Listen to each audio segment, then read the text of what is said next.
BC రణబేరి రాజకీయ రణబేరి మహాసభకు తరలి వచ్చినటువంటి జనసందోహానికి నాయకత్వం వహించినటువంటి తీన్మార్ మల్లన్న గారికి ఆయన పేరు ప్రజల్లో నాయకుల గుండెల్లో పరిగెత్తుతుంది. అట్లాంటి మిలిటెంట్ తీన్మార్ మల్లన్న గారికి, వేదిక మీద ఉన్నటువంటి మాజీ మంత్రుడు మోత్కుపల్లి నరసింహుడు గారికి, అదేవిధంగా బసవరాజ్ సారయ్య గారికి, బీసీ కమిషన్ మాజీ చైర్మన్ కృష్ణమోహన్ గారికి, ఇంకా అనేక మంది ప్రముఖ వివిధ కుల సంఘాల బీసీ సంఘాల నాయకులందరూ ఉన్నారు. వారందరికీ పేరు పేరున నా యొక్క హృదయపూర్వక నమస్కారాలు. బీసీ ఉద్యమం అంటే ఏదో అలాంటి ఉద్యమం కాదు, మన బతుకులను మార్చేటటువంటి ఉద్యమం. ఇప్పుడు మల్లన్న టేకప్ చేశారు, ఇంకా మనకు అన్యాయం జరుగుతుందండి. ఇప్పటికీ మీరు చూడండి, సర్పంచుల్లో రిజర్వేషన్లు పెట్టాలి, పెంచాలి జనాభా ప్రకారం అంటే అందరూ డింగిలు కొడుతున్నారు. అరే మీరు మంత్రులైతారు, ముఖ్యమంత్రులు అవుతారు, పార్టీల నుంచి ప్రధానమంత్రులు అవుతారు, మా వాళ్ళు సర్పంచులు ఎంపీటీసీలు అయితే కూడా మీరు ఓర్వరా? బీసీ రిజర్వేషన్లను పెంచడానికి 42% రిజర్వేషన్లు పెంచకపోతే రాష్ట్రం పెద్ద ఎత్తున రణరంగం మారుస్తామని చెప్పి ఈ సందర్భంగా హెచ్చరిస్తున్నాను. ఏం తమాషా ఉందా? రిజర్వేషన్లు పెంచడానికి ప్రభుత్వానికి ఏమైనా అవరోధాలు ఉంటే రాజ్యాంగాన్ని సవరించు, సుప్రీంకోర్టులో లాయర్లను ఎత్తి కొట్లాడు, అసెంబ్లీలో చట్టం చేసి రాజ్యాంగంలో సెక్షన్ 9లో పెట్టు. మా గట్టి పరిస్థితిలో 42% రిజర్వేషన్లు ఇచ్చే వరకు కూడా వదిలిపెట్టేది లేదని చెప్పి ఈ వేదిక ద్వారా ప్రభుత్వాన్ని హెచ్చరిస్తున్నాం. ఎందుకంటే ఇక్కడ వచ్చినటువంటి నాయకులందరినీ చూస్తుంటే అసెంబ్లీలో ఉన్న నాయకులు ఎమ్మెల్యేల కంటే మంచి కొడుతున్నారు. వీళ్ళంతా ఒక్కొక్క నడక, ఆవభావాలు, పర్సనాలిటీ చూస్తే అరే నా బ్రదర్స్ అంతా ఇట్లా ఒక్కొక్కరు మంత్రులు లేక ఎమ్మెల్యేలు లేకున్నారు. ఇక్కడ మాత్రం వాళ్ళు ఇంతవరకు 76 ఏళ్ళ స్వతంత్రం తర్వాత కూడా ఏమీ కాలేదు. ఎందుకు? ఈ కులాలలో పుట్టినందుకు. అందుకే సోదరులకు మీ అందరికీ విజ్ఞప్తి చేస్తున్నా, కులం పేరు మీదనే పార్టీలు నడుస్తున్నాయి, కులం పేరు మీదనే రాజకీయాలు నడుస్తున్నాయి. ఈ పేద కులాలలో పుట్టినందుకు మన అంగదొక్కుతున్నారు. అందుకే మనం అందరం బీసీలం విడిగా, నేను గౌడు, నేను కుర్మ యాదవ, నేను ముదిరాజ్, మున్నూరు కాపు అట్లా కాదు, ఒకటే కులం బీసీ కులం. ప్రభుత్వమే పెట్టింది మనందరికీ. అందుకే సబ్ కాస్ట్ చెప్పకుండా బీసీ ముస్లిం సోదరులు ఉన్నారు. మీరేం కులం అంటే ముస్లిం మైనార్టీలమని చెప్తారు. ఇంకా వేరే గిరిజన తెగలు ఉన్నాయి. మీరేం కులం అంటే మేము ఎస్టీ అని చెప్తారు. మన బీసీలను నుండి ఏ కులం అని అడిగితే నేను గౌడ్, నేను యాదవ, నేను మున్నూరు కాపు, నేను రజక, నాయ బ్రహ్మణ, నేను ఈ కులాల పేరు మీదనే చెప్పుకుంటా మనమందరం విడిపోతున్నాం. అందుకే ఒకటే కులం. మీరు ఏం కులం అంటే ప్రతి ఒక్కరు బీసీ కులం అనాలి. బీసీ పేరు మీద మీకు ఉద్యోగాలు వస్తున్నాయి, బీసీ పేరు మీద మీకు స్కాలర్షిప్లు వస్తున్నాయి, బీసీ పేరు మీద రెసిడెన్షియల్ స్కీమ్లు వస్తున్నాయి, బీసీ పేరు మీద రుణాలు వస్తున్నాయి. అన్ని మనం బీసీ పేరు మీద తీసుకుంటా మళ్ళా కులాల పేరు ఎందుకు చెప్తారని చెప్పి మన ఐక్యతను ఎందుకు దెబ్బతీస్తారని చెప్పి మీ అందరికీ మనం చెప్తున్నా. ఈ పార్టీలు, ఈ ప్రభుత్వాలు ఇట్లా మనం ఐకమత్యంగా లేకపోవడం వల్లనే 76 ఏళ్ళు మన వాట వాళ్ళే తిన్నారు, వాళ్ళ వాట వాళ్ళే తిన్నారు. మీరు అన్నాలని చెప్పి మేము మర్యాద అడిగాం. భారతం మేమందరం అన్ని పార్టీలకు కూడా నేను విజ్ఞప్తి చేస్తున్నా, మేమెవరము భారత మాత ముద్దు బిడ్డరాం, చిన్న తమ్ముండం. ఇన్ని రోజులు పెద్ద కులపు అన్నలే తిన్నారు. మా తమ్ముళ్ళు అయిన బీసీలకు, ఎస్సీలకు, ఎస్టీలకు, మైనార్టీలకు మా వాట మాకు ఇవ్వమని మర్యాద అడుగుతున్నాం. ఇది ప్రజాస్వామ్యం. ప్రజాస్వామ్యం లోపల ఏ కులం, ఏ సామాజిక వర్గంకు వారి వాట వారికి ఇవ్వవలసిన అవసరం ఉంది. 76 ఏళ్ల తర్వాత కూడా ఇటీవల అనేక సర్వేలు జరిపినప్పుడు చూస్తుంటే ఎక్కువ పేదరికం ఉన్నది ఎవరికి తెలుసా? ఎస్సీలు, ఎస్టీలు, బీసీలు, ఓబీసీలు. మన కులాలనే ఇంకా 50% పైగా పేద కులాలు ఉన్నాయి. పిల్లల పెళ్లిళ్ళు చేయలేక, పిల్లల ఫీజులు కట్టలేక, ఇల్లు కట్టుకోలేక, ఆస్తులు సంపాదించుకోలేక, ఒక మంచి తిండి సుఖపడలేదు, మంచి బట్ట కట్టి సుఖపడలేదు. పుట్టినప్పటి నుంచి మన కులాలు పుట్టే కష్టాలు పడ్డాయి. ఈ కష్టాలు తీరాలనే మనం ఈరోజు పోరాటం చేస్తున్నాం. మీ అందరికీ తెలుసు 50 ఏళ్ల నుంచి మన పిల్లలు చదువుకోవాలని 6,000 హాస్టళ్లు పెట్టించుకున్నాం, 1,500 గురుకుల పాఠశాలలు పెట్టించుకున్నాం. మన పిల్లలు చదవాలి. మా చదువు మీదనే మన బీసీల పోరాటం ఇన్ని రోజులు 50 ఏళ్ళు కూడా చదువు కోసం, మన పిల్లల చదువు కోసం, మన చదివితేనే మన కులాలు బాగుపడతాయని పోరాటం చేశాం. దేశంలో బీసీలు దళితులు ముఖ్యమంత్రులు ఉన్న రాష్ట్రాల్లో లేనన్ని స్కీములు మనం పెట్టాం. ఈ రోజు గుడిసెల పెట్టినోడు కూడా 2 లక్షల ఫీజును గవర్నమెంటే కట్టేటట్టుగా ఫీజు రియంబర్స్మెంట్ పథకం పెట్టించుకున్నాం.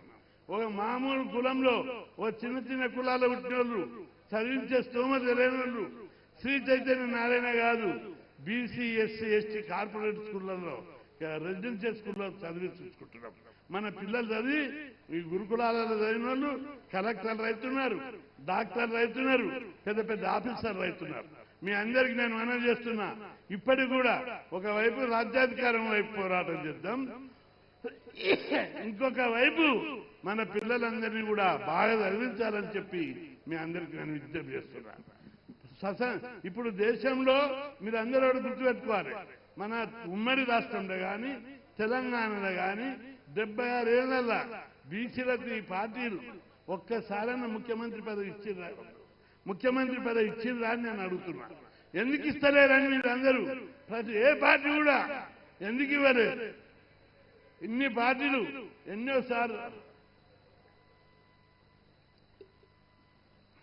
ఎన్నోసార్లు సమర్థులైనటువంటి నాయకులు ఆయా పార్టీలలో ఉండ్రి, వాళ్లకు బీసీలు అయినందుకే జగన్నాథరావు ముఖ్యమంత్రి అయ్యే అవకాశం ఉండి ఇవ్వలేదు. హనుమంతరావు ముఖ్యమంత్రి, డి శ్రీనివాస్ ముఖ్యమంత్రి అయ్యే అవకాశాలు వస్తే కూడా అందరు కలిసి తొక్కిపరిచారు, కానీ అవకాశాలు కల్పించలేదు. కాబట్టి మనను ముఖ్యమంత్రి పదవి రాకుండా తొక్కి పెడుతున్నారు. అవకాశం మన వాళ్ళే ముఖ్యమంత్రి ఉంటే మన బతుకులు ఇంకా బాగుపడాయి. ఈ 50 ఏళ్లలో మన బతుకుల లోపల మార్పు వచ్చింది.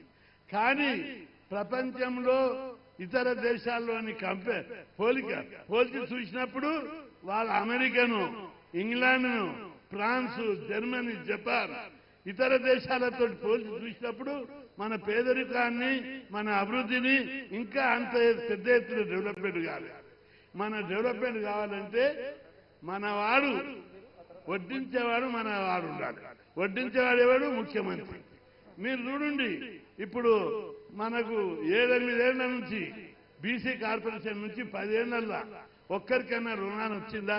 అదే మనవాడు ముఖ్యమంత్రి ఉంటే బీసీ బంధు పథకం పెట్టి ఇంటింటికి 20 లక్షలు ఇచ్చేది, మన బతుకులే మార్పు వచ్చేది. కాబట్టి ఈ వేదిక ద్వారా డిమాండ్ చేస్తున్న రాష్ట్ర ప్రభుత్వాన్ని బీసీ బంధు పథకం పెట్టి ప్రతి కుటుంబానికి 20 లక్షల రూపాయలు ఇవ్వాలని చెప్పి ఈ వేదిక ద్వారా డిమాండ్ చేస్తున్నారు. ఇక మన సోదరులందరూ ఇప్పుడే, ఎందుకంటే ఎక్కువ టైం లేదు, బ్రీఫ్ గా కట్ చేసుకుంటూ వస్తున్నారు. ముఖ్యంగా మన రాజకీయ ప్రాతినిధ్యం పెరగాలి.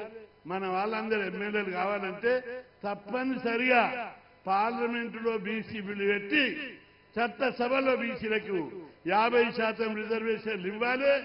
అంతవరకు ఏ బీసీ కూడా నిద్రపోవద్దని చెప్పి నేను మనకు బీసీల యొక్క ఉద్యమ పంతం మార్చాలి.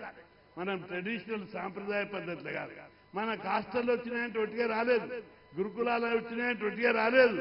1978 సెప్టెంబర్ 27 నాడు ఎవరైనా ఉంటూ ఉండొచ్చు ఇక్కడ 2000 మందిని తీసుకొని అసెంబ్లీని తుక్కుగా వలగొడితే అప్పటి నుంచి చేస్తారు. 1982 4000 మందితోటి తెలుగు సంక్షేమ భవన్ మీద దాడి చేసి కార్లు, బస్సులు విధ్వంసం సృష్టిస్తే అప్పుడు గురుకులాల పాఠశాలలు వచ్చాయి. అంటే మేము ఇప్పుడు ధ్వంసం చేయమని చెప్పడం లేదు, కానీ ఉద్యమ పంత మార్చాలి. మీరు చూడండి, హర్యానాలో జాట్స్ చాలా డామినేటివ్ కమ్యూనిటీ, భూస్వాములు వాళ్ళందరూ వాళ్ళు ఉద్యమం చేసి ఢిల్లీకి నీళ్లు బంద్ చేశారు, రైళ్లు రోడ్లు ఆపేశారు, రోడ్లు దొవ్వేశారు. ఆ తర్వాత కేంద్ర ప్రభుత్వం దిగొచ్చి వాళ్లకు రిజర్వేషన్లు పెట్టింది. ఆంధ్రాలో కాపు సోదరులు అక్కడ రైళ్లు ఆపేశారు, ఉద్యమ పంతం మార్చారు, వాళ్ళకు రిజర్వేషన్లు పెట్టడానికి ప్రభుత్వాలు ముందుకొచ్చాయి. మన బీసీలు కూడా ఉద్యమ పంతం మార్చకుండా మీరు తెగించి ముందుకు రాకపోతే ఏ నాయకుడో కృష్ణన్న చేస్తాడు, మల్లన్న చేస్తాడు, మన పెద్ద పెద్ద బసవరాజు సారయ్య చేస్తాడు, కృష్ణమోహన్ చేస్తాడని కూర్చోవచ్చు. మీరు అందరూ కూడా నాయకత్వ లక్షణాలు పెంచుకోవాలి.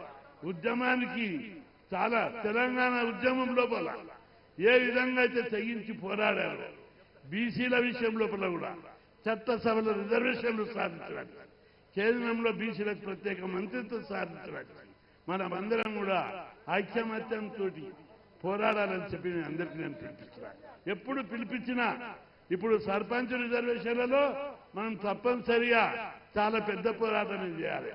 ఎందుకంటే మహారాష్ట్ర, మధ్యప్రదేశ్, ఒరిస్సా అన్ని రాష్ట్రాల్లో కూడా రిజర్వేషన్లను సుప్రీంకోర్టు కొట్టేసి ఎంత అన్యాయం అది.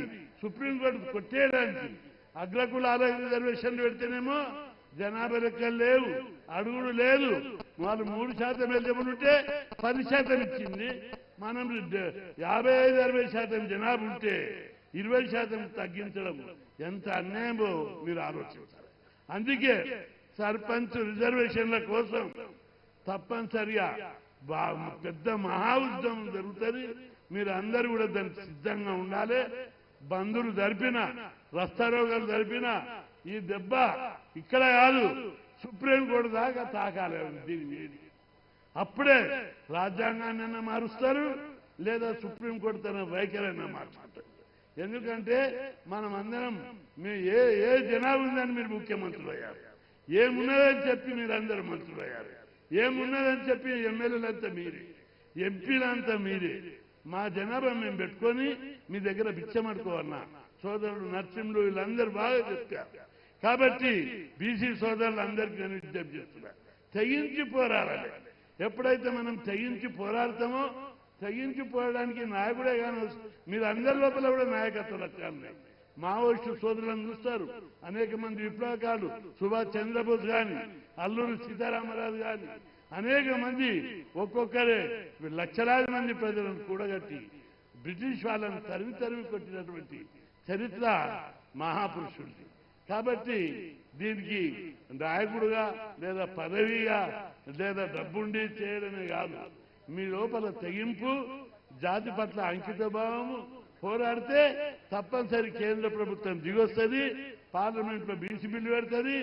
ఈ సర్పంచ్ రిజర్వేషన్లకు కూడా జనాభా ప్రకారం ఇచ్చే విధంగా రాజ్యాంగాన్ని సవరించవలసి వస్తుంది. కాబట్టి సోదరులందరికీ మీకు మనవి చేస్తున్నా, మన తెలంగాణ ఎంత బడ్జెట్ ఉందంటే ఐటీ కంపెనీలతోటి ఈఫ్టీతోటి లక్షల కోట్ల బడ్జెట్ వస్తుంది. మనందరికీ ఇంటికి 20 లక్షలు ఇస్తే కూడా సరిపోయేటంత బడ్జెట్ ఉంది. కాబట్టి మనకు బీసీ బంధు పథకం పెట్టి ప్రతి కుటుంబానికి 20 లక్షలు ఇచ్చే వరకు మీరు పోరాడాలి. అదేవిధంగా పార్లమెంట్లో బీసీ బిల్లు పెట్టి చట్టసభలో రిజర్వేషన్లు పెట్టడానికి ఇది మహా మంచి డిమాండు. అదేవిధంగా ఇప్పుడు మన ముందున్న కొత్త సవాల్ గ్రామ సర్పంచ్ రిజర్వేషన్లను రాజ్యాంగ పద్ధతిని కల్పించాలి, అసెంబ్లీలో చట్టం చేసి రాజ్యాంగంలోని 9వ షెడ్యూల్లో పెట్టాలని మనం పెద్ద పోరాటం చేయవలసి వస్తుంది. అందుకు ప్రతి బీసీ పోరాడాలి. ఎందుకంటే ఇప్పుడు ఉన్న రిజర్వేషన్లు అప్పుడు 84, 85 లోపల మేము పోరాడి అప్పుడు 34% పెట్టించాం. అనేక కోర్టు కేసులు నడిచాయి. ఈ సమస్య ఎప్పటికీ నాంతుంది, న్యాయపరమైనటువంటి వివాదాలు వస్తున్నాయి. అందుకే దీనికి శాశ్వత పరిష్కారం చేయాలంటే ఒక్కసారి రాజ్యాంగాన్ని సవరించాలి. అందుకే మనం అందరం ఉద్యమ పంథా మార్చాలి, పోరాట దిశ మార్చాలి. మీరందరూ నాయకత్వంతో ముందుకు పోవాలి. ఈరోజు చాలా మన తీన్మార్ మల్లన్నతో ముందుకొచ్చాడు, ఆయన చొరవ తీసుకోవాలి. ప్రభుత్వంతో కూడా మాట్లాడి రాజ్యాంగ సవరణ కోసం, సుప్రీంకోర్టులో కేసు కోసం, ఎందుకంటే అనేక మీటింగుల్లో ఆయన మాట ఇచ్చారు 42% ఖచ్చితంగా అమలు చేపిస్తామని. అందుకు ప్రభుత్వం ప్రాథమిక చర్యలు తీసుకోవాలి. ఆ దిశగా ప్రభుత్వం చర్యలు తీసుకోవాలని మీరందరూ కూడా బీసీ సోదరులు ఉద్యమ పంత మార్చాలని, మీ పిల్లలందరినీ మీరు చదివించండి. వాళ్ళందరూ బాగా చదివి మీకే ఇబ్బంది ఉన్నా మా బీసీ సోదరులకు ఎవరు ఆధిపత్య కులాలు కానీ ఆధిపత్య వర్గాలు కానీ ఎవరేం చేసినా నేనున్నా, మల్లన్న ఉన్నాడు, మీరు ఫోన్ చేయండి. పోలీసు వాళ్ళకి చెప్పి ఆఫీసర్లకు చెప్పి మీకు న్యాయం జరిగేటట్టు చూస్తాం. ఇంకొకటి, మీ పిల్లల్ని చదివించడానికి గురుకులాల సీట్లు దొరకకపోయినా ఫీజు రియంబర్స్మెంట్ కానీ హాస్టల్ సీట్లు కానీ ఏ ఇబ్బంది ఉన్నా మా దృష్టికి తెస్తే తప్పనిసరి మీ పిల్లలు చదివేటట్టు చేస్తాం. మీరు అందరు సుఖంగా ఉండాలని, మీ పిల్లలు బాగా చదివి డాక్టర్లు, ఇంజనీర్లు, కలెక్టర్ కావాలి. ఏది కాకపోతే ఇట్లా లీడర్లనే కావాలి. కాబట్టి మీ పిల్లల భవిష్యత్తు ఉజ్వలంగా ఉండాలని కోరుకుంటూ సెలవు తీసుకుంటాం.